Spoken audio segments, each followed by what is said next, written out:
Thanks for coming out, David. Really appreciate it. Super excited to have you here.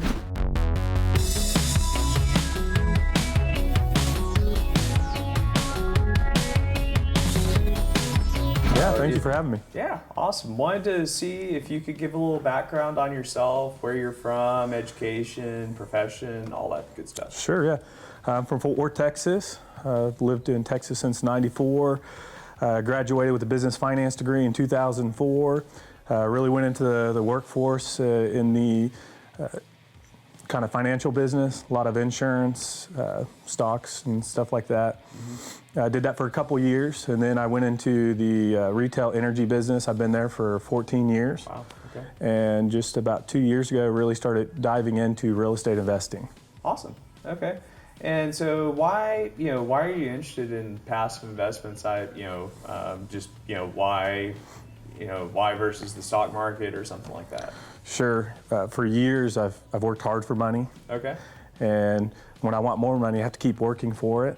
Right. And I've been married 10 years now. I've got 4 little kids, and I realized that one of the keys to wealth building is the passive income that comes in, because when that comes in every month, it allows me to spend more time with my family.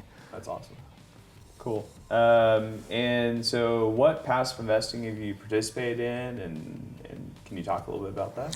Yeah, I've kind of run the gambit over the past 14, 15 years. I've invested in precious metals, I've done stocks. Okay. As far as real estate, I've done the single family thing, and realized that you do make some passive income, but you still have to work pretty hard for it. And then really over the past year and a half, I've gotten focused on multifamily investing. Okay, awesome.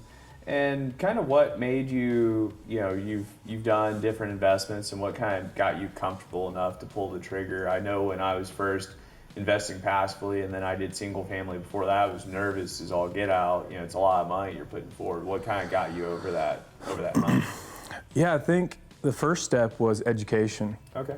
I see a lot of people, they jump into businesses or investing kind of blindly, and they focus on these huge returns, and for me it all starts with education. So once you get educated, then you can really start understanding the investment. The second thing would be having mentors or people that you know and that you trust to help you kind of work this process to where you can be comfortable making investments to have predictable results. Awesome. Okay. And do you have any advice for people that are kind of starting out on their investing journey? I know it sounds like you just hit on a few of them, but do you have any advice for those folks? Yeah, I'd get educated. I would be a sponge. I would get on podcasts, read books, find industry leaders that have a proven track record, that have the experience, so that you can glean from them, learn. And the last thing I would say is start building relationships with people in that industry. It's a tough, investing is a tough business, right? And so it's nice to have friends. Yeah, for sure. It's the Jim Rohn quote, you're the average of the 5 people you hang around most, and then the Tony Robbins quote, success leaves clues. Sure. So awesome. And so when you're looking at different investments, what are you looking for? Are you looking at the sponsor? Are you looking at the deal? Are you looking at location? Like what all are you looking at? Sure, all the above, right? Okay, yeah. No, but it really does start with who is organizing and putting the deal together. Their track record, their experience. Right. Have they gone full cycle on a deal? I know there's a lot of people that see an opportunity, but they may not be seasoned enough. So for me, it's all about predictability. Right.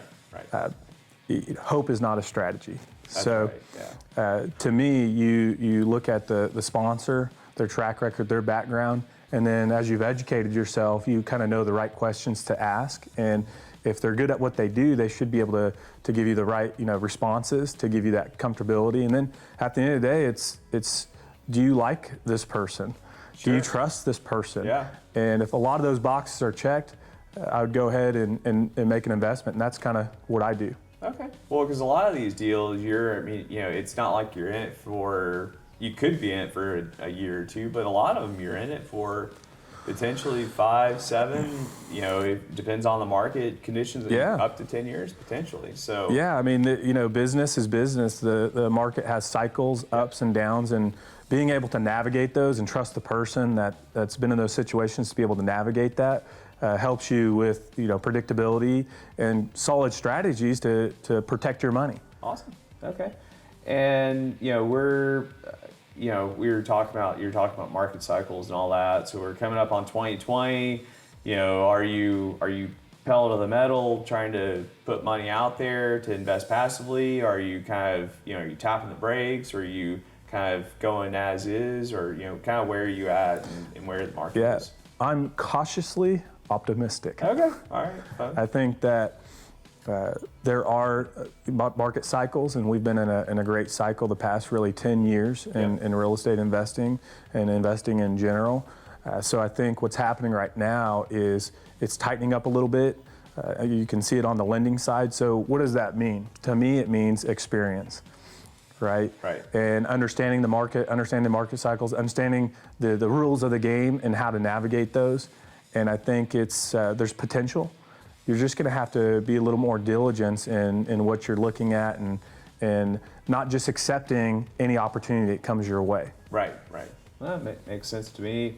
Is there anything? Do you have any advice, or is there anything that you would have done differently? You know, you've gone in a few different paths: stock investing, precious metals, and single family. Is there anything you wish you would have done differently? Yeah, sure. I wish I would have started sooner. Okay. Investing passively. Okay.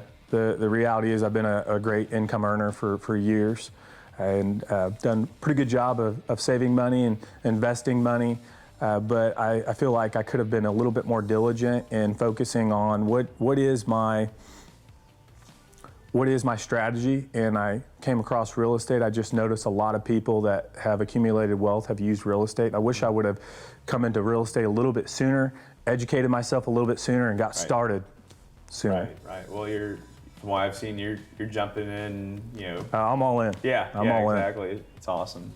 Any final thoughts or anything you want to share with folks? You know, with the mindset of that, you know, a lot of folks are, you know, not quite in your shoes. They really haven't invested passively. Like any final thoughts or advice you might have for them? Yeah, I think when you talk with people, they're all in different stages of life, different income levels, different net worths. And one of the things I encourage a lot of people getting involved, whether they're seasoned or new, is just to get started, start educating yourself. It's never too late to start building wealth. We're in one of the greatest countries on the earth, and there's an opportunity to start with nothing and to build generational wealth. And for me, you know, I don't need nicer cars, nicer houses. Now those things are nice, but everything I do now is for my family. Right. And so I look at opportunities that we have in front of us for preserving and growing wealth, really for the next generation. So I just want to encourage new people to understand why you're doing what you're doing. There's nothing wrong with, you know, investing and having the nice toys and the nice cars, but ultimately it comes down to passing that on to future generations. Right. Awesome. Well, really appreciate having you on. It's fun, and you're a great guy. So appreciate it. Well, Thank you. Appreciate it, Dustin. Thanks for having me. Absolutely.